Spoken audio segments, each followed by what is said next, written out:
প্রিয় দর্শক, স্বাগত জানাচ্ছি আগামীর বাংলাদেশ অনুষ্ঠানে। আশা করি আপনারা ভালো আছেন, সুস্থ আছেন।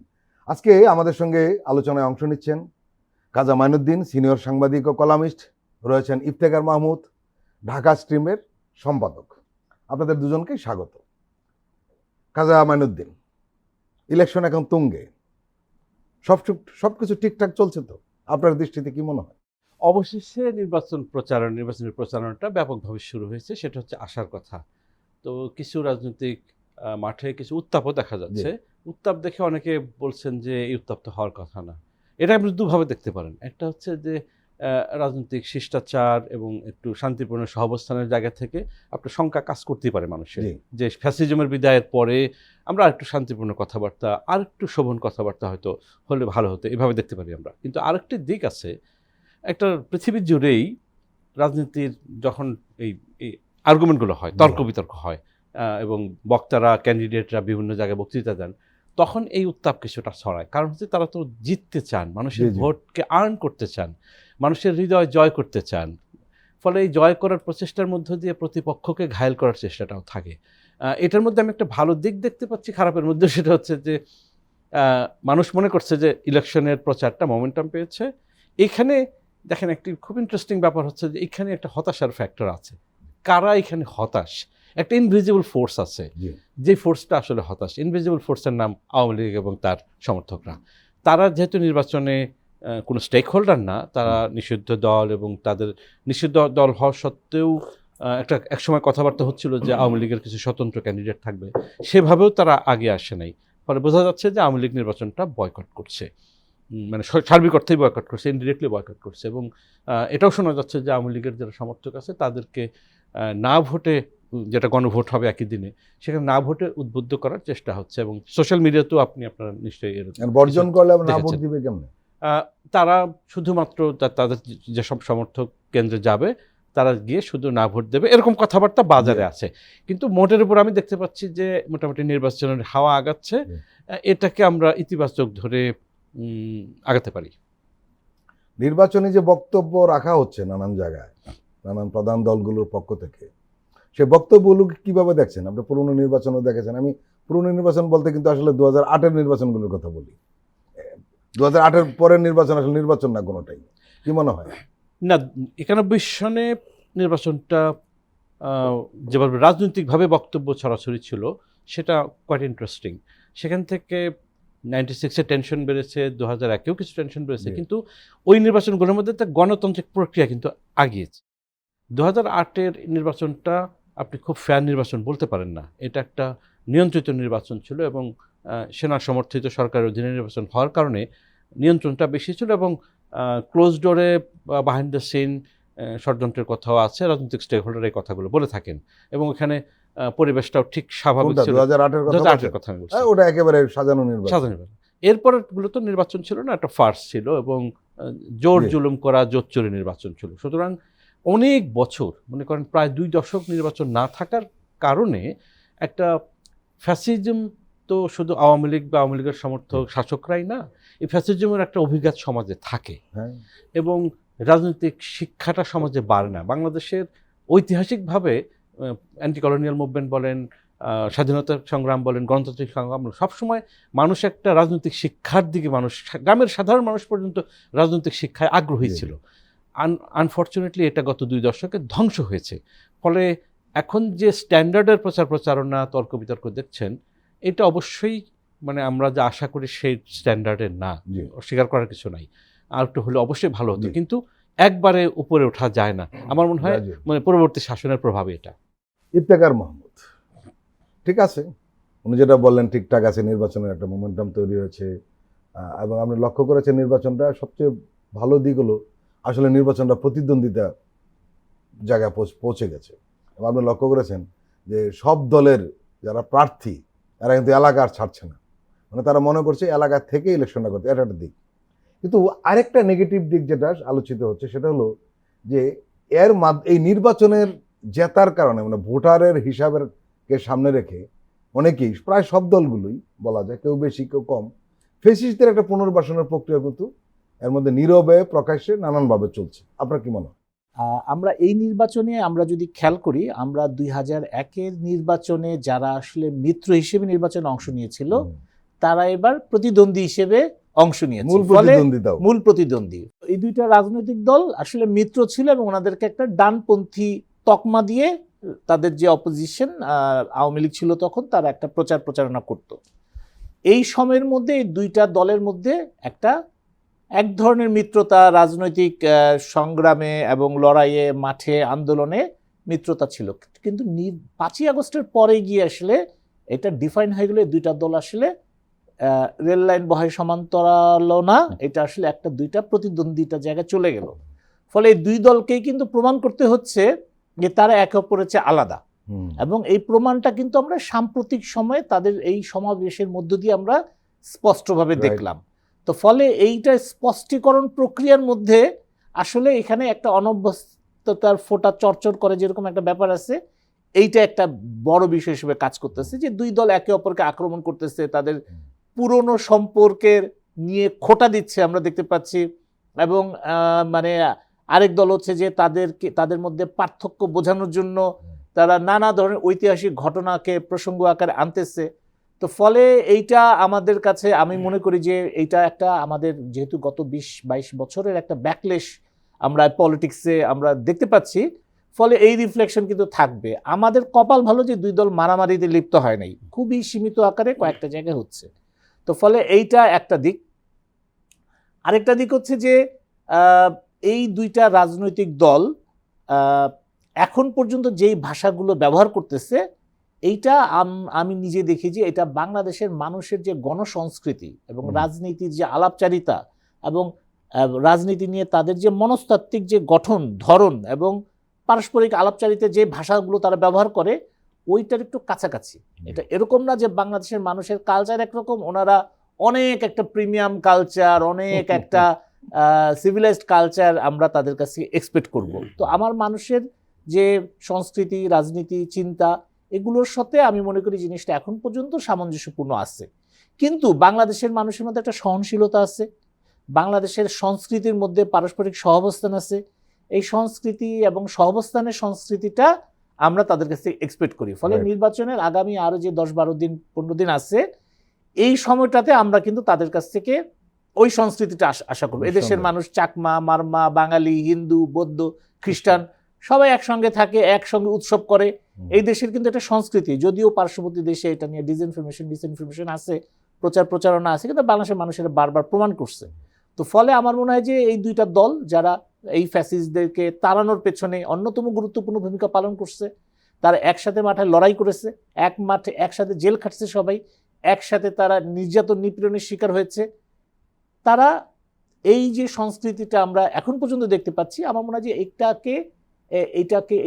এইটা অনুসরণ করলে আমরা খুশি। আপনি যদি ধরে নেন যে বাংলাদেশে ফ্যাসিস্টদের বড় নেতারা চলে গেছে, ভারতে, ইউরোপে, আমেরিকা আশ্রয় নিচ্ছে, মধ্য পর্যায়ের কর্মীরা ইন্ডিয়ায়, মালয়েশিয়ায়, থাইল্যান্ডে আশ্রয় নিচ্ছে, অনেকে বিভিন্ন রিসোর্টে, বাড়িতে, ফ্ল্যাটে লুকায় আছে।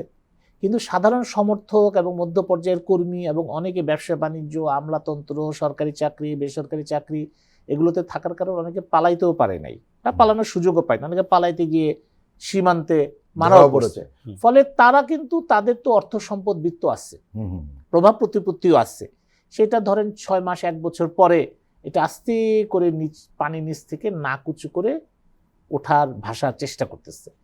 তো এই চেষ্টায় অনেকে হয়তো বাংলাদেশের সোসাইটি তো আপনি দেখবেন আমাদের সবার ফ্যামিলিতে আছে, কেউ আওয়ামী লীগ করে, কেউ বিএনপি করে, কেউ জামাত করে, কেউ বাম করে। হ্যাঁ, তো ফ্যামিলি লোকদেরকে তো আর কেউ বাদ দিতে পারে না, মানে সাম এক্সটেন্ট এটার মধ্যে অনেক ধরনের দ্বন্দ্ব সংঘাত হয়, কিন্তু দিন শেষে তো ভাই ভাই, দিন শেষে তো বোন বোন এগুলো থাকে।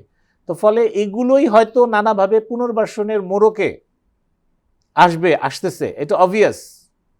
কিন্তু আমাদের দেখতে হবে যে এই পুনর্বাসনটা কি ওরা নাকে খত দিয়ে, ওরা কি তাদের ভুল স্বীকার করে, এবং তাদের যে পুরনো রাজনৈতিক চর্চা, এমন নজির নেই যে কেউ তাদের ভুল স্বীকার করেছে। শীর্ষ আলাপচারিতা কিন্তু বলা যায় না, শীর্ষ রাজনৈতিক নেতৃত্ব করবে না, এটা বুঝে গেছি। খুব কম, কর্মীরাও খুবই কম করে। আমি বলতেছি যে সমর্থকদের মধ্যে যদি এই প্রবণতাটা আসে যে আমার দল হাজার হাজার মানুষ খুন করে মারছে। আমি ওই নেতৃত্বকে চাই না। আমি বাংলাদেশের মানুষের যে স্পিরিট, সেই স্পিরিটের সাথে একমত জি, জি। হয়ে আমি আমার আমি আমার অস্তিত্বকে টিকে রাখতে চাই, সেটা দেশের অস্তিত্বের সঙ্গে সঙ্গতিপূর্ণ। তাহলে হয়তো তাদেরকে আমরা একভাবে একটা আমার সুযোগ কষ্ট দিতে পারি, ছিল এবং তো- যারা অপরাধ করছে অবশ্যই তাদের শাস্তি হইতে হবে। খাজা মাইনুদ্দিন, হা না ভোট নিয়ে কিন্তু এখনো স্পষ্টতা নেই, কোনো কোনো দলে একটা অস্পষ্টতা রয়েছে। বিশেষ করে বিএনপির বিরুদ্ধে অভিযোগ করা হচ্ছে তারা হায়ের পক্ষে নামছে না, কেন্দ্রীয় পর্যায়ে নামলেও তৃণমূল পর্যায়ে এটা এক ধরনের নেতিবাচক অবস্থায় রয়েছে। এবং এই যে বিএনপি হায়ের পক্ষে নামছে না, এটাকে প্রতিপক্ষ অস্ত্র হিসেবে ব্যবহার করছে নির্বাচনে। এবং আপনি জানেন যে এর আগেও আপনাদের সঙ্গে আলোচনা করেছিলাম যে কোনো কোনো মহল থেকে সরকার হায়ের পক্ষে নামতে পারে কিনা, সরকারি কর্মচারীরা নামতে পারেন কিনা, এই ধরনের প্রশ্ন উঠিয়েছে। হুম। এবং যারা এই ধরনের প্রশ্ন উঠেছে তাদেরকে আমরা চিনি। হুম। তারা আসলে চায় যে না, এখানে বিজয়ী হোক, হুম। কাজেই তাদেরটা প্রবলেম নেই। কিন্তু রাজনৈতিক দল এরা সবাই ফেসিস্ট বিরোধী শক্তি ছিল, তাদের মধ্যে এই বিভাজনটা কেন? এটা যেটা হয়েছে আমি বলি দুটো কারণে হতে পারে। সেটা হলো যে রাজনৈতিক শক্তি হয়তো দেখছে যে হার বা নায়ের পক্ষে থেকে আমার খুব একটা লাভ কি বা লোকসান কি, এটা আমি ভোটের অঙ্কে বলছি, নীতিগত রাজনীতির অর্থে বলছি না। জি। রাজনৈতিক দলগুলো ওইভাবে অবস্থান নিতে পারে যে আমি আবার হা নায়ের জটিলতায় না পড়ে আমি এমপি ক্যান্ডিডেট যে তার উপর ফোকাস করি, সে কারণে করে থাকতে পারে। আর একটা হলো রাজনৈতিক কর্তৃপক্ষ সবসময় চায় সহজ সমীকরণের রাজনীতি করতে, জি। কমিটমেন্টের ঝামেলা যত কম থাকে, রিফর্ম। আমি কোনো কোনো রাজনৈতিক ব্যক্তিত্ব কিন্তু স্টেটমেন্ট দিয়ে বলেছেন, এটা নাম বলা দরকার নেই, তারা বলেছেন যে এটা পরে দেখা যাবে হবে কি হবে না, এসব কথাবার্তা তো বাজারে জি, ছিল, আছে। আছে। তো সুতরাং তার মানে হচ্ছে এটা চট করে করতে চান না। পৃথিবীর জোড়াই রাজনীতিকরা চাপের বাইরে কাজ করতে চান না, সেটা একটা জিনিস আছে। কিন্তু গণভোট নিয়ে আমার যেটা মূল, আমি ঢাকার বিভিন্ন বাইরে যাওয়ার সুযোগ হয়েছে, জি, জি। ইফতেখার মাহমুদও নিশ্চয়ই গিয়েছেন, সেটা হচ্ছে যে গণসচেতনতার জায়গা থেকে কিন্তু কাজ একটু কম হয়েছে আমি বলবো। কারণ হচ্ছে না, এইখানে একটা মেসেজ কিন্তু দিয়ে দিলে হয়। ধরুন এনসিপিতে যারা ভোট দিবে এরা সবাই হাতে ভোট দিবে, পরিষ্কার। দাঁড়িপাল্লা যারা ভোট দিবে তারা হাতে ভোট দিবে। ধানের শীষে যারা ভোট দিবে এরা কিছু অংশ হাতে দিবে, কিছু অংশ নাতে দিবে, এর একটা পরিস্থিতি তৈরি হয়েছে। আমি সেটা বললাম আজকের দিন পর্যন্ত। এটা যে পরিবর্তন হবে না তা নয়, কিন্তু ফ্যাসিস্ট বিরোধী সব শক্তিগুলোই হায়ের পক্ষে থাকবে, এটাই কিন্তু স্বাভাবিক। এটা স্বাভাবিক স্বাভাবিক কিন্তু এই প্রক্রিয়া। অস্বাভাবিক ঘটনা ঘটছে কেন? আচ্ছা, এটা ঘটেছে, আমি যেমন বিএনপির অফিসিয়াল পজিশন কিন্তু হায়ের পক্ষে ভোট দেওয়া, অফিসিয়াল পজিশনের কথা আমি বলছি। অফিসিয়ালে কেউ বিবৃতি দিছে? বিবৃতি দিয়েছেন, হ্যাঁ, কে? পার্টি থেকে মির্জা ফখরুল ইসলাম বলেছেন যে বিএনপি হায়ের পক্ষে, একদম প্রেস কনফারেন্স করে বিবৃতি দিয়েছেন। কবে? এটা 10-12 দিন আগে। একাধিক নেতা বলছে। এখানে বক্তব্যগুলো এইভাবে এসছে। একটা হলো মির্জাভাইকে প্রশ্ন করা হয়েছিল আপনারা হা বা নায়ের পক্ষে কিনা, উনি বলছেন আমরা নায়ের পক্ষে যেতে পারি না। নজরুল ইসলাম খান বলেছেন আমরা হায়ের পক্ষে। মির্জা আব্বাস বলেছেন এটা জনগণের সিদ্ধান্ত। আমির খসরু বলেছেন এটা পরে দেখা যাবে। এটা কি নজরুল ইসলাম খান যেহেতু নির্বাচন পরিচালনা জি। কমিটির সভাপতি, ওনারটা- ফলে ওনার কথাকে আমরা তো একটু ভ্যালিড হিসেবে ধরবো। কিন্তু কিন্তু হ্যাঁ, আবার লোকালি বলা হচ্ছে নায়ের সরকার পক্ষে। যেভাবে তৃণমূল পর্যায়ে বলা হচ্ছে জি, যে নায়ের পক্ষে ভোট দাও, সব আচ্ছা, জায়গায় না। না, ঠিক আছে। সব জায়গায় না কিন্তু। সরকার যেভাবে অ্যাগ্রেসিভ এবং ম্যাসিভ মুডে নামছে, হ্যাঁ, হ্যাঁ। বিএনপি ওইভাবে নামে নাই। একটা মেসেজ কিন্তু দিলেই হতো। তাদের দলের যারা নির্বাচন পরিচালনার দায়িত্বে আছে তারা তো একভাবে এটা বলার Official চেষ্টা position করতেছে। হিসেবে কিন্তু হ্যাঁ, যদি তাদের বলেন, কাছে আমাদের Let us accept expectation that. আরো বেশি। Let us G. accept that.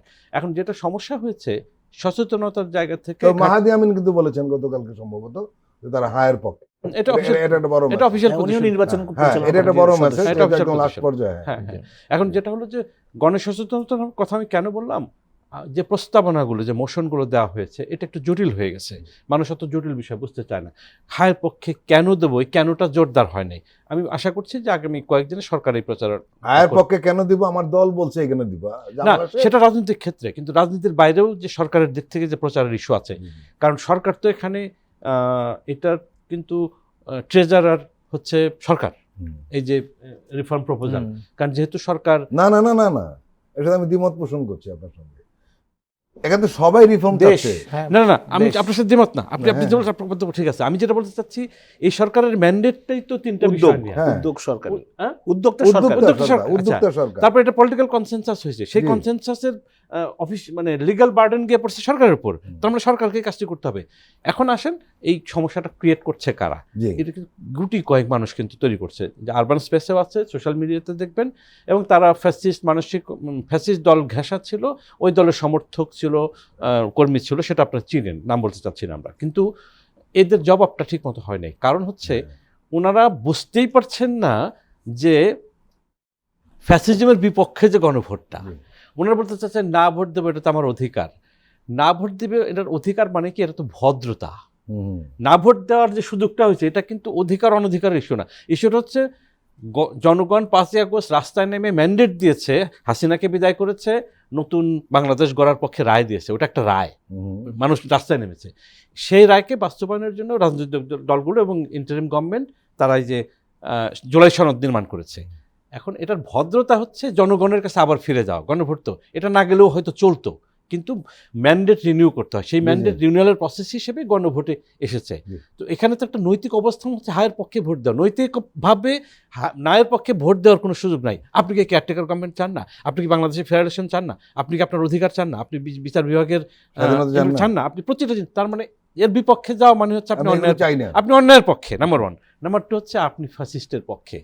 এখন ওনারা এই নিয়ে বিনিয়ে এটার অধিকার হিসেবে দেখা যাচ্ছে যে নায়ের পক্ষে ভোট দেওয়াটা। আরেকটা হচ্ছে গ্লোবাল প্র্যাকটিসের না জেনে সব তর্ক বিতর্ক করে। পৃথিবীর সব দেশে যেসব জায়গায় গণভোট হচ্ছে, ইংল্যান্ডের ওই যে ব্রেক্সিট ভোটের কথা জানেন, এগুলো লিড করে সরকারই করে। সরকারি লিড করে। সুতরাং সরকারের অথরিটি আছে কিনা এইসব প্রশ্ন করা, কিন্তু প্রশ্ন করার উদ্দেশ্যে করে না, এটা স্যাবোটাজ করার উদ্দেশ্যে এই প্রশ্নগুলো করা হয়। আমার মনে হয় এই জিনিসগুলো আগামী কয়েকদিনে যদি ক্ল্যারিটি আসে, মানুষ কিন্তু একটু একটু করে পরিষ্কার হচ্ছে। জি, জি। মানে আপনি যদি 5 জনকে বলেন, ওই 5 জন তো পরিষ্কার হলো।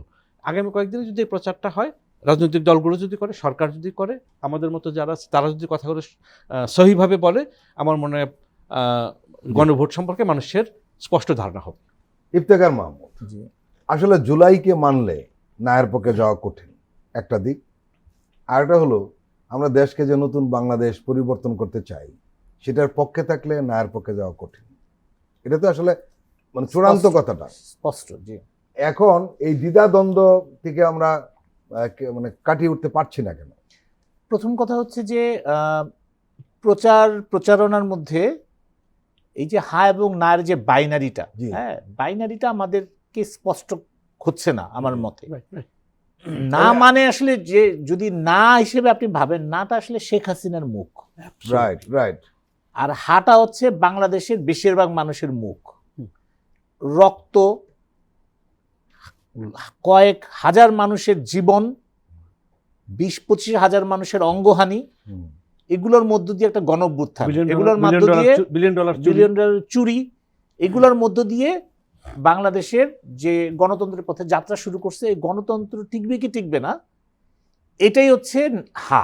রাইট। তো ফলে একদিকে হাসিনার মুখ, ফ্যাসিবাদের মুখ, অন্যদিকে বাংলাদেশের বেশিরভাগ মানুষের মুখ। এইভাবে যদি আমি জিনিসটাকে প্রচার করতে পারতাম, তাহলে মানুষ এটাকে স্পষ্ট করতে পারবে। Right. হা নাটা কি মুড়িমুড় কি, যে আমি খাবো কি খাবো না, না, মোটেই এটা আমার না। চয়েস, আমি রুটি খাবো না ভাত খাবো, এটা তো এরকম না। তো ফলে আমার মনে হয় যে এই জায়গায় সরকারি প্রচার যন্ত্র জিনিসটাকে একটা টেকনিক্যাল জায়গায় নিয়ে গেছে। টেকনিক্যাল জায়গাটা কি, আমাদের আইনি কাঠামোতে মানুষের যে অধিকার, ভোট, হা দিব না না দিব, ইটস নট লাইক দ্যাট। এইটা হচ্ছে যে বাংলাদেশের মানুষকে সিদ্ধান্ত নিতে হবে, সে হা মানে আসলে সে গণতন্ত্রের, পক্ষে। টেকসই গণতন্ত্রের দিকে পক্ষে। যাবে, না মানে সে আসলে পুরনো ফ্যাসিবাদকে ফিরে আসার সুযোগটা দিবে। রাইট। তো ফলে ওই জায়গাটা আমার মনে হয় যে এইটার মূলত বড় দায়িত্ব হচ্ছে সরকারের। সরকারের প্রচার যন্ত্র আরও সক্রিয় হইতে হবে, বাংলাদেশের সকল স্তরের মানুষকে যুক্ত করতে হবে। আননোন সব ফেস এসে যদি বলে যে চলেন হাতে ভোট দেই, অজনপ্রিয় লোকরা এসে যদি বলে যে চলেন হাতে ভোট দেই, তাহলে তো মানুষ এটাতে নামবে না। আপনাকে বাংলাদেশের জনপ্রিয় মুখ, যারা আন্দোলনের মুখ, যারা জনতার কণ্ঠস্বর ছিল, যারা জনতার পক্ষে কথা বলে, যারা জনতার কাছে জনপ্রিয়, তাদেরকে সামনে আনতে হবে, তাদেরকে দিয়ে বলাতে হবে। বললে তখন বাংলাদেশের মানুষ এটা বুঝতে পারবে যে তারা আসলে কি চাচ্ছে। জি। সবাই তো চাচ্ছে যে তার এলাকায় ক্যান্ডিডেটটা জিতবে কিনা, এটা নিয়ে সবাই চিন্তিত। হ্যাঁ, ফলে ওই ক্যান্ডিডেট যেটা আমার এলাকার ভোটটা আমি কাকে দিব, মার্কা, ওই জায়গায় মানুষের কনসেন্ট্রেশনটা আসছে। তো আমার মনে হয় যে রাষ্ট্রের দায়িত্ব হচ্ছে এটাকে ইয়ে করা, এবং সরাসরি আমরা বলে দেওয়া। হ্যাঁ সরাসরি বলে দাও যে আর Right. রাষ্ট্রযন্ত্র মানে কি তথ্য মন্ত্রণালয়? না না, তাহলে আর হচ্ছে যে কয়টা উপদেষ্টারা কয়েকটা এলাকায় গিয়ে সমাবেশ করা। এখানে আমাদের মিলিটারি এস্টাবলিশমেন্ট আছে, এখানে আমাদের আইন শৃঙ্খলা বাহিনী এস্টাবলিশমেন্ট আছে, এখানে আমাদের ব্যুরোক্রেসি আছে, এখানে আমাদের কালচারাল ওয়ার্ল্ড আছে, এখানে আমাদের ইন্টেলেকচুয়াল ইন্টেলিজেন্সি আছে। এই সবাইকে আসলে নামতে হবে। শিক্ষকরা আছে, জি, জি। ইন্টেলেকচুয়াল ইন্টেলিজেন্সে যদি আমি শিক্ষক হিসেবে ধরে নেই, সবাইকে নামাতে হবে, সবাইকে নামতে হবে, কারণ তার অস্তিত্বের জন্যই নামতে হবে। অস্তিত্বের জন্য যে নামতে হবে এইটা আসলে তাদেরকে বুঝায় দ্রুত নামানো, এখন খুবই কম সময় আছে, এটা দ্রুত আসলে নামানোর একটা ব্যবস্থা করতে হবে। এই যেভাবে চলতেছে এইভাবে আমরা এককভাবে কোনো একটা দলের দিকে আমরা ইঙ্গিত করতে পারি যে ওরা নামতেছে না কেন, রাষ্ট্রযন্ত্রকে নামতে হবে, প্রপারলি নামতে হবে। এখন আপনাকে সরাসরি বলি, সেটা এখানে না যদি কোনো কারণে জয়ী হয়, এর দায় কি রাজনীতিবিদদের মধ্যে পড়বে না? সবাইকে নিতে হবে। সরকার তো নিতেই হবেই, অবশ্যই সরকারকে নিতে হবে, কারণ এটা দায়িত্ব। কারণ এই সরকারের সাংবিধানিক বৈধতা, যেটা আমাদের মাইনুদ্দিন ভাই বললেন যে জনতার রায়ের মধ্য দিয়ে প্রতিষ্ঠিত হয়েছে, পরে এটা সংবিধান হয়েছে, সংবিধানের অ্যামেন্ডমেন্ট করে এটাকে আনা হয়েছে। তো ফলে যার ম্যান্ডেট হচ্ছে যে আপনার এই গণঅভ্যুত্থানের রায়কে, জনতার রায়কে সংবিধান এবং রাষ্ট্রযন্ত্রের মধ্যে এমবেডেড করা, যুক্ত করা, তারই তো সবচেয়ে বেশি এখানে দায় দায়িত্বটা নিতে হবে। রাজনৈতিক দলগুলো তো কেউ ক্লেম করে নাই যে ভাই আমি এই অভ্যুত্থান ঘটাইছি, বলছে যে আমরা ঘটাইছি। বিএনপি বলছে, জামাত বলছে, এনসিপির যারা নেতারা আছে তারা যখন ছাত্র ছিল তখন তারা বলছে, সবাই বলছে আমরা আমরা আমরা আমরা করছি। কিন্তু তারা তো সবাই নিয়ে বসাইছে সরকারকে, যারা এখন আছে। তো তাদের তো এটা তো মূল দায়, তাদেরকে আমরা দায়িত্ব দিচ্ছি, সে আমাকে বুঝাবে। আমি বাজারটা করে তার হাতে দিচ্ছি, রান্না করে সে আমাকে কোন ধরনের নিউট্রিশন দিবে, কোন বেলায় কোন খাবার খাবো এটা ঠিক করে দিবে। এটা তো গভর্নমেন্টের দায়িত্ব। হাকে জয়যুক্ত করতে হলে আমি মনে করি রাজনৈতিক দলগুলো তো বটেই, মূলত দায়িত্ব নিতে হবে রাষ্ট্রকে। সরকার যন্ত্র আছে, প্রচার যন্ত্র আছে, সবাই আছে, কিন্তু রাষ্ট্র বলতে আমরা যা বুঝি, রাষ্ট্রের যতগুলো অংশ আছে সবার এখানে দায়িত্ব আছে। প্রিয় দর্শক, আমরা এখন একটি বিরতি নিচ্ছি, আপনারা আমাদের সঙ্গেই থাকুন।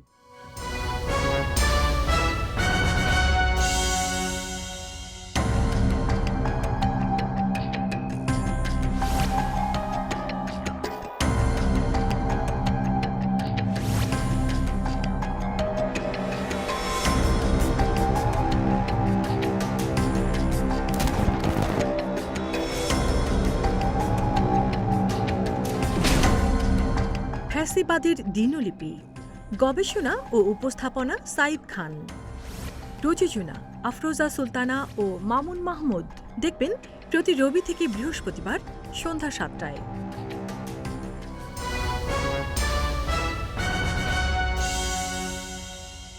আবারও স্বাগত আগামীর বাংলাদেশ অনুষ্ঠানে। আজকে আমাদের সঙ্গে আলোচনায় রয়েছেন খাজা মাইনুদ্দিন, কলামিস্ট এবং সিনিয়র সাংবাদিক, রয়েছেন ইফতেখার মাহমুদ, ঢাকা স্ট্রিমের সম্পাদক।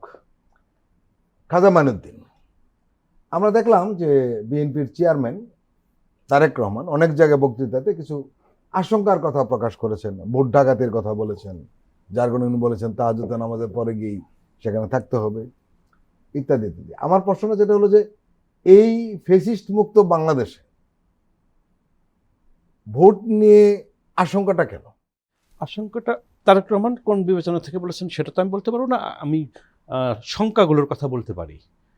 একটা টেন্ডেন্সি কিন্তু কাজ করে, জাল ভোট আমাদের একটা ঐতিহাসিক টেন্ডেন্সি, আমাদের অতীতে নাম করা নির্বাচন। এখন জাল ভোট একটু টাফ এর কারণে, এখন আইডেন্টিটি কার্ড জাল ভোট টেন্ডেন্সিটা ছিল। আচ্ছা, এখন জাল ভোট যেহেতু দেওয়া সম্ভব না, এখন অন্য কোনোভাবে করা যায় কিনা। যেমন প্রশাসন অনেক সময় যেটা করে, যখন লাইন বড় হয় ভোটে, যদি এখানে প্রশাসনের অসৎ উদ্দেশ্য থাকে, তখন লাইনে পুলিশ দিয়ে যেটা হয়তো একটু লাঠি দিয়ে অ্যাটাক করলো, অথবা বলো লাইন সোজা করেন, লাইন সোজা করেন, এটা করলে কিছু মানুষ বিরক্ত হয়ে চলে যায়, ওই টার্ন আউটটা তখন কম হয়। নানা রকম কায়দা কানুন আছে, সো সেই সংখ্যাগুলো বোধ হয় ওনাদের এখনও আছে। এবং যখনই ক্যান্ডিডেট তো মোটামুটি বুঝতে পারে তার ফিল কেমন, অনেক সময় সেই সংখ্যা থেকে ক্যান্ডিডেট হয়তো স্যাবোটাজ করা বা ডেসপায়ার্ড হওয়ার কোনো কিছু করতে পারে, সেই খবরও হয়তো ওনাদের কাছে থাকতে পারে। আর নির্বাচনকে বাধাগ্রস্ত করার ইস্যুটা তো আছেই।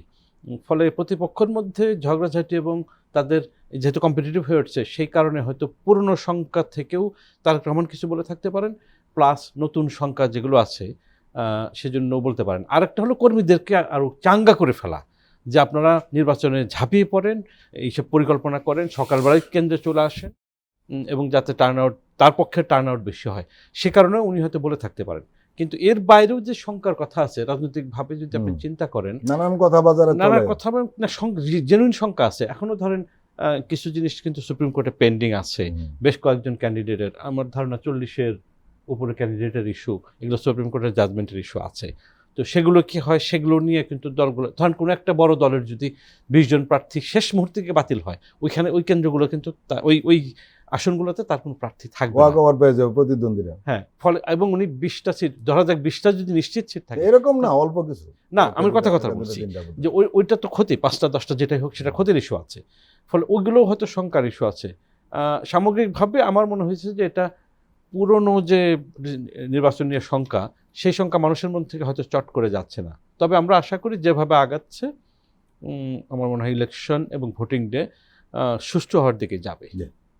ইফতেখার মাহমুদ, একটা প্রশ্ন কিন্তু মানুষের মধ্যে ঘুরপাক খাচ্ছে, বিশেষ করে আমরা যারা শহরে থাকি, লোকাল যারা থাকেন, গ্রামে যারা থাকেন, এরা এটা নিয়ে আলোচনা করেন, তারা বুঝেই ফেলে যে কোন দিকে ট্রেন যায়, ট্রেনটা কোন দিকে যাচ্ছে, নির্বাচন কেন একজন এগিয়ে যাচ্ছে, কেন পিছিয়ে যাচ্ছে, ওরা যত মাঠ পর্যায়ে বোঝে, আমরা কিন্তু এখানে তত বুঝি না। আপনার কাছে আমার প্রশ্নটা যেটা, সেটা হলো যে এরপর আমাদের যেহেতু লোকালি একটা যোগাযোগ থাকে, এক ধরনের পারসেপশন তো আমাদেরও রয়েছে। আপনার কাছে আমার প্রশ্নটা যেটা, সেটা হলো যে আমরা কিন্তু শুরুতে মনে করেছিলাম যে 5ই আগস্টের পর, 24-এর 5ই আগস্টের পর যে নির্বাচনটা, বাংলাদেশের নির্বাচন হবে এবং নির্বাচন অনেকটা হয়ে যেতে পারে, মানে কোনো প্রতিদ্বন্দ্বিতা হবে না, কোনো একটা দল নিশ্চিত হয়ে যাবে, এবং তাদের অনেক নেতারা বলতেও ছিলেন যে আমরা 290টা পাবো অথবা 250টা পাবো, এরকম অনেকে বলেছেন। হঠাৎ করে এই মুখোমুখি একেবারে চূড়ান্ত প্রতিযোগিতায় চলে আসলো দুটো দল বা জোট, যারভাবে বলেন না কেন, এই কার্যক্রমটা ঘটলো কেন? এটা তো ঘটারই কথা। কারণ হচ্ছে যে আপনার আমরা যদি বলি যে বাংলাদেশের এই মুহূর্তে যদি বড় দুইটা দল যদি বলি, তাহলে তো বড় দুইটা দল বিএনপি এবং জামাত। হ্যাঁ, এখন জামাত নানাভাবে নিজেকে যেভাবে সার্ভাইভ করে এই নির্বাচন পর্যন্ত, গণঅভ্যুত্থান পর্যন্ত নিজেদেরকে নিয়ে এসেছে, এবং নির্বাচনের পরে তার যে সংগঠন বিস্তার, প্রচার, জনসভা এবং সোশ্যাল মিডিয়াতে তার যে প্রবল উপস্থিতি, এগুলোর মধ্য দিয়ে তারা একটা শক্ত প্রতিদ্বন্দ্বী হিসেবে নিজেকে আসলে জাহির করতে পারতেছে এবং উপস্থাপন করতে পারতেছে। বিএনপি একটা পুরনো দল, অনেকবার ক্ষমতায় গেছে, তাদের অনেক কর্মী সমর্থক, তাদের যিনি প্রধান নেত্রী, দলটিকে যিনি গড়ে তুলেছেন, খালেদা জিয়া মারা গেছেন, ওনার পুত্র তারেক রহমান সাহেব এখন পর্যন্ত বাংলাদেশে মোটামুটি দেশে আসার পরে যেভাবে প্রচারণা যাচ্ছেন এবং তার এখন পর্যন্ত বডি ল্যাঙ্গুয়েজ, কথার ধরন, সেগুলো উনি একটা পরিবর্তিত এবং নতুনভাবে উনি জনতার কাছে এসে আবির্ভূত হয়েছেন, এরকম একটা জিনিস আছে। ফলে দুই দিক থেকেই কিন্তু এই দুইটা দল একটা সময় যত যাচ্ছে তারা তাদের পূর্ণ শক্তির একটা প্রদর্শনে নামতেছে। এবং এখন পর্যন্ত যদি দেখেন তাদের বড় সমাবেশ, নিজস্ব সমাবেশগুলোতে মোটামুটি শৃঙ্খলা, আমি বলবো যে অভূতপূর্ব শৃঙ্খলা, শুধু মোটামুটি বলবো না, অভূতপূর্ব শৃঙ্খলা আছে। এবং এই শৃঙ্খলাটা কিন্তু সাধারণ মানুষকেও, যারা তাদের সমর্থক হিসেবে ছিল, কর্মী হিসেবে ছিল না, তাদেরকে কিন্তু এগুলোতে টেনে আনতেছে। ফলে নির্বাচনের, আমি আপনার এই যে প্রশ্নটা আপনি করলেন, আমি এই প্রশ্নটাকে ইতিবাচক হিসেবে দেখি। আমি মনে করি যে এইটা আসলে বাংলাদেশের মানুষের মধ্যে যে গণতন্ত্রায়ন এবং গণতান্ত্রিক চিন্তা এবং গণতান্ত্রিক চর্চা, এইটাকে প্রস্ফুটিত করতেছে এবং এইটাকে আসলে একটা দীর্ঘমেয়াদী তার যে রাজনৈতিক যে চিন্তার মধ্য দিয়ে সে আগামী দিনে বাংলাদেশ গড়বে, তার যে পার্টিসিপেশনটা আমরা চাই, যে বাংলাদেশের মানুষ একটা, এতদিন জানতাম যে সে ভোট দেয় হচ্ছে টাকার বিনিময়ে, এতদিন শুনতাম আমরা ভোট দেয় এলাকার মুরব্বীর কথা শুনে, এতদিন শুনতাম যে আমরা ভোট দেয় গত নির্বাচন, আগে নির্বাচন যে বিকাশ, রাতেরবেলা বিকাশে কে বেশি টাকা পাঠাচ্ছে সেটার বিনিময়ে। সেইখান থেকে সে স্বপ্রণোদিতভাবে যদি রাজনৈতিক দলের সমাবেশে অংশ নেয়, সোশ্যাল মিডিয়াতে সে যদি পার্টিসিপেট করে, এগুলোর মধ্য দিয়ে তো সে আসলে দেশের আগামী নির্বাচনের সুষ্ঠু হওয়ার পথেও দেশকে নিয়ে যাচ্ছে। এখানে ফলে কেউ- এটা একটা ইনক্লুসিভ পার্টিসিপেটরি ইলেকশনের দিকে যাচ্ছে, আমি এটাকে ইতিবাচক হিসেবে দেখি। ইফতেখার মাহমুদ, আরেকটা আলোচনা মাঠে রয়েছে, অনেক রাজনৈতিক বিশ্লেষক বলছেন যে এখানে তরুণদের উপস্থিতিতে একটা বড় ফ্যাক্টর হয়ে দাঁড়িয়েছে, যে কোনো কারণে হোক। সমাবেশে ওদের আবার কম দেখা যাচ্ছে, না, তরুণরা সমাবেশে তো কম যায়, কম যায়। এরা তো কাজ আছে অনেক, এরা তো পলিটিক্যাল অ্যাক্টিভিস্ট না, অ্যাক্টিভিস্ট। হ্যাঁ, এরা সোশ্যাল অ্যাক্টিভিস্ট এবং তার নিজস্ব কাজ হ্যাঁ, মানে রয়েছে। মধ্যবয়স্ক এবং বয়স্কদের হ্যাঁ। সমাবেশে দেখা যাচ্ছে, আর হ্যাঁ। তরুণদেরকে সোশ্যাল এবং মিডিয়াতে তরুণদের তরুণ যারা দেখা যাচ্ছে এরা আসলে বেকার, অথবা কোনো কাজ কাম নাই, এখন নির্বাচনে যা ইনকাম করা যায় এই আসছে টাইপের আর কি, তরুণরা হ্যাঁ। বেশি। এখানে একটা প্রশ্ন হয়েছে, সেটা হলো যে মানে জামাতের জোটটা শক্তিশালী হওয়ার পেছনে কেউ কেউ যে কথাটা বলছেন, সেটা হলো যে কোনো ভাবে হোক যারা এই গণ অভ্যুত্থানের সাথে সংশ্লিষ্ট ছিল, সে সমস্ত তরুণরা সারা দেশে যারা মাঠে ছিল, দলীয় না, এরা এই দিকে ঝুঁকেছে। এটাও একটা মানে প্রতিদ্বন্দ্বিতার মাত্রা বাড়ানোর পেছনে কাজ করেছে। আপনার কি মনে হয়? হ্যাঁ, মানে সেটা আমার মনে হয় যে এটা ভিজিবল সোশ্যাল মিডিয়া। জি জি, হ্যাঁ, সোশ্যাল মিডিয়া ঢুকলে টের পাওয়া যায়। হ্যাঁ, কিন্তু হয় কি, ধরেন আমরা তো আসলে গত 2 যুগে সোশ্যাল মিডিয়ার যে মানে একটা উত্থান হয়েছে, হ্যাঁ, এই উত্থানটা রাজনীতির মাঠে, ভোটের বাক্সে এটার প্রয়োগ কতটুকু হবে এবার প্রমাণ হবে। কারণ আমরা আমাদের কিছুটা নিজেদের প্রমাণ অনেক কিন্তু অভিজ্ঞতা হয়েছে আছে, খানিকটা। আমাদের নিজের, হ্যাঁ, এটা বিশ্ববিদ্যালয় ইলেকশনে আমরা এটা প্রমাণটা দেখেছি। হ্যাঁ হয়েছে, কিন্তু আমাদের হয় কি, এটা নিয়ে আবার অনেকে বিতর্ক করেন যে বিশ্ববিদ্যালয় আর জাতীয় নির্বাচন আলাদা, কিন্তু আমরা ভোটের মাঠে এটা দেখব। সোশ্যাল মিডিয়াতে মানুষ কেমন আর বাস্তবের মাঠে কেমন, এটা নিয়ে অনেক কথা আছে। আমরা এরকম ব্যক্তিগতভাবে আমি দেখেছি যে আমার মার জন্য দোয়া করবেন, আমার মা খুব অসুস্থ, হ্যাঁ, এরকম সোশ্যাল মিডিয়াতে লিখতেছে, পরে গিয়ে শুনি যে মার 1 মাস জন্য খোঁজই নেয় না। এরকমও ঘটনা আছে। এটা একদম পরিবারের মধ্যেই ঘটনা, এরকম প্রচুর দেখছি। তো ফলে আমার দলকে ভোট দিয়েন, উমুকে তুমুকে উমুক, এরকম নানা কিছু আছে, হেড ক্যাম্পেইন আছে। প্রচুর মানুষ তাৎক্ষণিকতা দ্বারা তাড়িত হয়ে নানা কর্মকাণ্ড ঘটায় বাংলাদেশে, এবং বিশেষ করে তরুণ প্রজন্মের মধ্যে, আমি সরি টু সে, যে এখন এটা মনে হইতেছে খুব দ্রুত সে এটা সুইচ করে ফেলে। আপনি জানেন যে জেএনজি যাদেরকে আমরা বলি, আমরা আমাদের পত্রিকা আমরা জেএনজিদেরকে নিয়ে বেশ কিছু কাজ করেছি। সেখানে দেখা গেছে যে জেএনজিরা পৃথিবীর কোথাও 6 মাসের বেশি, 67% জেএনজি 6 মাসের বেশি কোথাও টানা জব করতে পারে না, 3 দিনের বেশি একটা চিন্তা মাথায় নিয়ে ঘুরতে পারে না, এরকম নানা ধরনের কথাবার্তা আছে। এখন ধরেন তাদের যে প্রবণতা, চিন্তা, চর্চা, উদ্যোগ, তৎপরতা, হ্যাঁ, নানা কিছু আমরা যেটা দেখতেছি, ভোটের দিন গিয়ে এটা কি করবে আমরা কিন্তু জানি না। হ্যাঁ, ফলে আমরা এখন থেকেই প্রিডিটারমাইন্ড তাদের সম্পর্কে প্রেডিকশন না করে, বেটার রাজনৈতিক দলগুলোর উচিত না তাদের উপরে এত কনফিডেন্স রাখা, বরং তার চর্চা, চিন্তা, তৎপরতাগুলো চালায় যাওয়া। তবে জেএনজিরা কিন্তু আরেকটা কাজ করে, যেটা রাজনৈতিক দলগুলোর জন্য বিপজ্জনক। পছন্দ হলো না বলতে পারে, একদম সরাসরি, একদম। হ্যাঁ, সেটাই তো বলতেছি যে একদম ভোটের আগের দিন রাতের বেলা তাদের মধ্যে হঠাৎ করে একটা রব উঠলো যে আমরা এই দলটা জিতাবো। কেন জিতাবো সেটা ওরা খুঁজে বের করে, কিন্তু ওরা ওদের মতো করে বের করবে। আপনার খুঁজে দেওয়া জিনিস সে পিক করবে না, এটা কিন্তু পজিটিভ দিক। ফলে আমরা আমাদের জেনারেশন যারা আমরা আছি, হ্যাঁ, আমাদের জন্য আমি মনে করি যে খুব কঠিন ওদেরকে প্রেডিক্ট করা। হ্যাঁ, খাজা মাইনুদ্দিন, আরেকটা বিষয় রয়েছে যেটা আলোচনা হচ্ছে, সেটা হলো যে আপনি লক্ষ্য করেছেন, বিভিন্ন জরিপও এসছে, সেটা হলো যে নীরব ভোটের সংখ্যা প্রচুর। এরা কোনো কথা বলছেন। আপনি যখন কোনো জায়গায় চায়ের দোকানে বসবেন, বিশেষ করে শহরে এলাকাগুলোতে বেশি হয়, এটা গ্রামে একটু কম, দেখবেন যে সবাই অংশ নিচ্ছে না, কে কোন দিকে ভোট দেবে অংশ নিচ্ছে না। আগে কিন্তু অংশ নিত, অমুক জায়গায় ইত্যাদি। এই যে অংশ নিচ্ছে না, কেউ কেউ বলছে যে শেষ পর্যন্ত এরা মানে স্ট্রাইকারের ভূমিকা পালন করতে পারে, সংখ্যাটা অনেক বড়, ডিসাইডিং ফ্যাক্টর হতে পারে 40%। আমি 40%টা মনে করছি না, ওটা একটু হয়তো বেশি হবে, কিন্তু আছে, এটা বড় সংখ্যা আছে।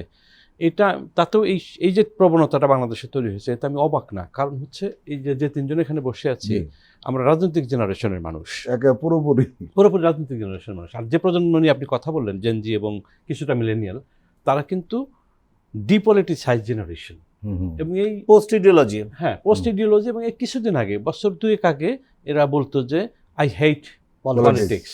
এই আই হেট পলিটিক্স 2023-এর মাঝামাঝি থেকে হঠাৎ রাজনীতির দিকে আগ্রহী হওয়া শুরু করলো। আন্দোলন আস্তে আস্তে দানা বাঁধা শুরু করলো, নির্বাচনের ব্যাপারে তাদের ঘৃণা তৈরি হলো। এইটার বীজ বপন হয়েছে কিন্তু 2018-তে সেফ রোড মুভমেন্ট যখন রাইট, ওই সময় এই বীজটা এখন বপন হয়েছে। তখন তারা আমাদের এরপরে রিয়েলাইজ করেছে যে পলিটিক্স ছাড়া সম্ভবত হবে না। এবং আপনি যদি, আমি একটু জেনেই বলছি, সেটা হচ্ছে যে এই আই হেড পলিটিক্স জেনারেশনের অনেকেই গত 1.5 বছরে ব্যাপক রাজনৈতিক পড়াশোনা শুরু করেছে হঠাৎ করে। তার মানে রাজনৈতিক সচেতনতার ব্যাপারটা হাসিনার গুন্ডা বাহিনীর হাতে মাইর খাওয়ার পরে এটা বেশি শুরু করেছে। হেলমেট বাহিনী, আচ্ছা, যেটা ওই যে হেলমেট 18 যেটা বাহিনী, হয়েছিল। সো এই গ্রুপের ইফতেখার মাহমুদ বলেছেন যে সোশ্যাল মিডিয়া অ্যাক্টিভিটি থেকে হয়তো সবটা বোঝা যাবে না, এটা আমি রাখলাম যে এটাও সুইং ভোটের মধ্যে থাকবে। আর একটা সুইং ভোট থাকবে, ধরেন 80-90 দশকের যারা আমরা তরুণ ছিলাম তাদের অনেকেই নতুন করে ভাববে নির্বাচন নিয়ে, যেহেতু মেরুকরণটা পাল্টে গেছে। আর জামাতের বিষয়ে যে দেখেন, জামাতের বিষয় বিএনপির বিষয়ে দুটি একটা ভিন্ন অবস্থান। বিএনপির একটা বড় কৃতিত্ব হচ্ছে শেখ হাসিনা বিএনপিকে ধ্বংস করতে চেয়েছিলেন, তার বিপরীতে বিএনপি মানে মাথা উঁচু করে দাঁড়িয়েছে এবং বিএনপি প্রাসঙ্গিকতা ধরে রেখেছে। বিএনপির লিডারশিপও রেডি ছিল, দেশে বেগম খালেদা জিয়া ছিলেন। আমরা তো জানি যে বাংলাদেশের পলিটিক্সে গত 4 দশক টানা সবসময় খালেদা জিয়া ছিলেন প্রাসঙ্গিক এবং নাম্বার 1 প্রাসঙ্গিক ছিলেন। আচ্ছা, এটা বিএনপির প্রাসঙ্গিকতা ধরে রাখা বড় কৃতিত্ব। আর জামাতের কৃতিত্ব হচ্ছে জামাত রিক্রুটমেন্ট করেছে, যেটা হয়তো সাইলেন্টলি রিক্রুটমেন্ট করেছে, যার ফলাফল আমরা ইউনিভার্সিটির ইলেকশনগুলোতে কিছুটা দেখেছি। আর on the other hand Awami লীগের মতো একটা বড় পিলার রাজনীতি থেকে একেবারে ভেঙে গেছে। তো তার যে মডারেট সমর্থক যারা ছিল তারাও তো রাজনৈতিক মেরুকরণে কেউ কেউ অংশগ্রহণ করবে, কেউ বিএনপিতে, কেউ জামাতে, কেউ এনসিপিতে, বিভিন্ন জায়গায় তারা ছড়িয়ে ছিটিয়ে যাবে সম্ভবত। ফলে এইগুলো আপনি সুইং ভোটের মধ্যে থাকছে। ফলে আমার কাছে মনে হয় যে এইবারের বাংলাদেশের ইলেকশনটা 2016 সালে আমেরিকাতে যে ইলেকশন হয়েছিল, ডোনাল্ড ট্রাম্প বনাম হিলারি ক্লিন্টন, ওখানে অনেকেই মুখ বন্ধ করতে বলে না আমি আসলে সিদ্ধান্ত নেইনি, দেওয়া যাবে কিনা। এই ভোটগুলো ব্যাপকভাবে ট্রাম্পের ভোট ছিল। এবারে এটা হয়তো ক্যান্ডিডেটের ক্ষেত্রে ঘটবে। আপনি যেটা বলেন শহর এলাকায় ট্রেনটা বোঝা যাচ্ছে না, যেহেতু বাংলাদেশ কিন্তু আগের চেয়ে আরবানাইজ হয়েছে, গ্রামের দিকেও আরবান কালচার ঢুকেছে। গ্রামের দিকেও আমি শুনেছি বেশ কিছু জায়গায় ঠিক খোলাখুলি বলছে না, বলছে দিকে বোঝা যাচ্ছে না। আগে যেরকম বোঝা যেত এই স্টল বিএনপির, এই স্টল আওয়ামী লীগের, এই স্টল জাতীয় পার্টির, এই স্টল জামাতের, ওরকম বোঝা যাচ্ছে না। তো ফলে আমার মনে হয় যে শেষ 10 দিনের প্রচার, শেষ 7 দিনের প্রচার হয়তো নতুন করে সিদ্ধান্ত নেবে না, কিন্তু নেগেটিভ সিদ্ধান্ত নেওয়ার সম্ভাবনা অনেক বেশি, যেটা হচ্ছে ইন্ডিভিজুয়াল ক্যান্ডিডেটের জন্য বা কোনো দলের জন্য অত্যন্ত বিপজ্জনক, যে ভোট ধরে রাখা অনেক কঠিন কাজ হবে।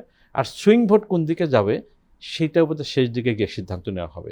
ইফতেখার মাহমুদ, জামাত অভিযোগ করেছে তাদের নারী কর্মীদের উপর হামলা হচ্ছে এবং সোশ্যাল মিডিয়াতে কিছু হামলার ছবি ছড়িয়ে পড়েছে। এগুলো এআই দিয়ে তৈরি করেছে তাও নয়, কিন্তু বাস্তবে কিছু ঘটনা ঘটেছে। এবং লাস্ট একটা ঘটনা, যেটা একজন অন্তঃসত্ত্বা মেয়েকে লাথি মারা ঘটনার পর্যায়ে যখন ঘটলো, তখন জামাত এই বিষয়টিকে আমলে নিয়েছে প্রচণ্ডভাবে। এবং তারা, আপনি জানেন যে গতকাল একটা সংবাদ সম্মেলন করে তারা কর্মসূচি ঘোষণা করেছে রীতিমতো। এবং 31 তারিখ, মানে 31শে জানুয়ারি সোহরাওয়ার্দী উদ্যানে তারা নারী সমাবেশ করবে। এটা জামাতের একটা নতুন কর্মসূচি। এই ধরনের নারী সমাবেশ জামাত করেছে বা ঢাকাতে এমন নজির কিন্তু নেই। মানে প্রকাশ্যে আর কি, প্রকাশ্যে নারী সমাবেশ, হয়তো অভ্যন্তরীণভাবে অনেক জায়গায় করেছে, ঢাকার বাইরে কয়েক জায়গায় করছে।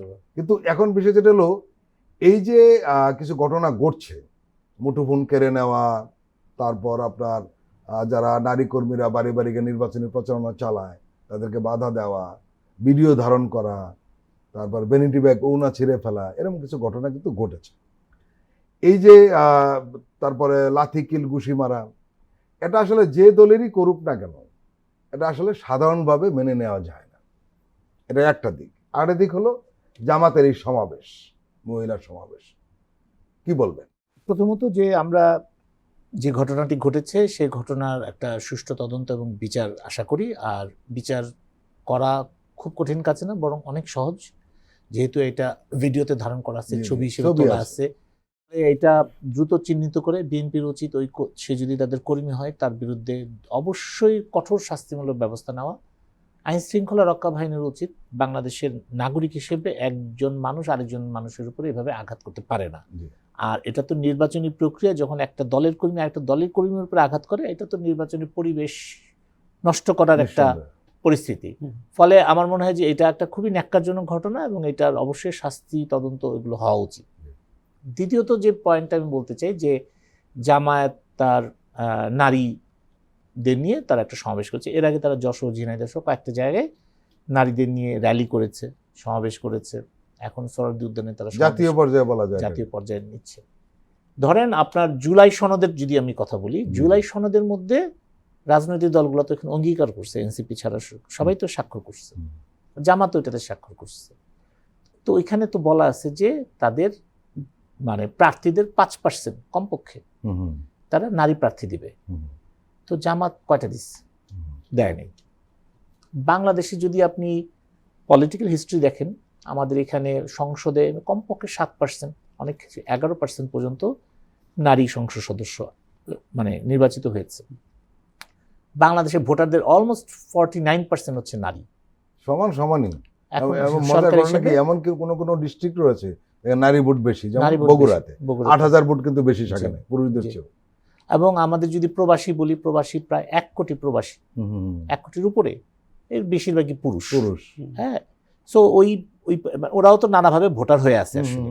তো ওই পরিবারে কিন্তু নারীরাই কিন্তু ঠিক করবে কি ভোট হবে, কোন দলে ভোট যাবে। আমি ইফতেখার মাহমুদ আপনার কিন্তু মজার কথা বলেছেন, সেটা হলো এই 1 কোটি ভোট যদি আমরা প্রবাসে বাদ দেই, ওই হিসাবে কিন্তু টোটাল ভোটে নারীরা ভোট কিন্তু এখন বেশি বেশি হবে, অনেক বেশি বাংলাদেশে। বেশি। হ্যাঁ, আমি ডেটা ধরেই বলতেছি, এটা জি। নিয়ে আমরা একটু কাজও করছি। জি।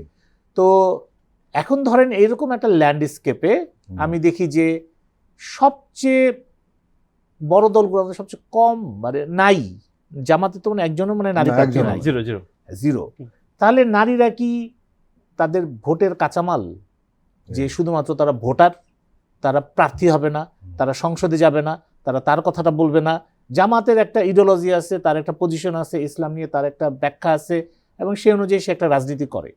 তাহলে সে তার দলের লোগো চেঞ্জ করলো, এমনকি রাজনৈতিক জামাতের যেটা গঠনতন্ত্র ছিল ওইটা চেঞ্জ করে হিন্দু একজন প্রার্থীও করলো, কিন্তু একটা নারী প্রার্থীও তারা করলো না। এটা আমি মনে করি যে একটা দুঃখজনক। কিন্তু হ্যাঁ, তারা নারীদের নিয়ে একটা সমাবেশ করতেছে, সেই সমাবেশটা সফল হোক নিশ্চয়ই। এটা তাদের দলের যারা সমর্থক, সেই সমর্থকদের মধ্যে যারা নারী আছে, এটা তাদের জন্য একটা ইতিবাচক ব্যাপার। আমরা আশা করব যে তাদের দলের যারা নারী কর্মী, তাদের মধ্যে থেকেও দাবি উঠবে যে আমাদেরকেও আপনারা ক্যান্ডিডেট করেন। আমরা কি শুধুমাত্র আপনার দলের কর্মী এবং সমর্থকদের হয়ে কাজ করব, নাকি আমরা আমাদের রাজনৈতিক মানে বয়ানটা আমরা বলবো, আমাদের রাজনৈতিক অবস্থানটা জানাবো, আমরা সংসদে যাব, আমরা আমাদের কর্মী সমর্থকদের জন্য কথা বলতে গেলেও যেতে হবে। আমি আপনাকে জাস্ট কয়েকটা ডাটা বলি। বাংলাদেশের পুরো অর্থনীতির যে উন্নয়নের যে পথ গত 3-4 যুগে যদি আমি ব্যাখ্যা করি, বাংলাদেশে ফ্যামিলি নিউট্রিশন যেখানে নারী প্রধান, সেখানে হচ্ছে পুরুষ প্রধান পরিবারের চেয়ে 1.12% বেশি। বাংলাদেশের অর্থনীতিতে আপনি দেখবেন যে যেখানে যেই বড় বড় কর্পোরেট প্রতিষ্ঠানে নারী প্রধান আছে, সেখানে দুর্নীতি, টাকা পাচার, আপনি টাকা পাচারকারীদের শীর্ষ তালিকা দেখেন। আপনি যদি বাংলাদেশের যতগুলো বড় বড় আপনার কোম্পানি দেখেন যেখানে আসলে দুর্নীতি, অনিয়ম, এগুলো অলিগার দেখেন, এখানে কিন্তু নারী পাবেন না, পুরুষ। ফলে নারীদের কিন্তু যখনই পার্টিসিপেশন বাড়ে, সোসাইটিতে বাড়ে, পরিবারে বাড়ে, রাজনীতিতে বাড়ে, পুরো বিষয়টার মধ্যে একটা ইতিবাচক পরিবর্তন হয়।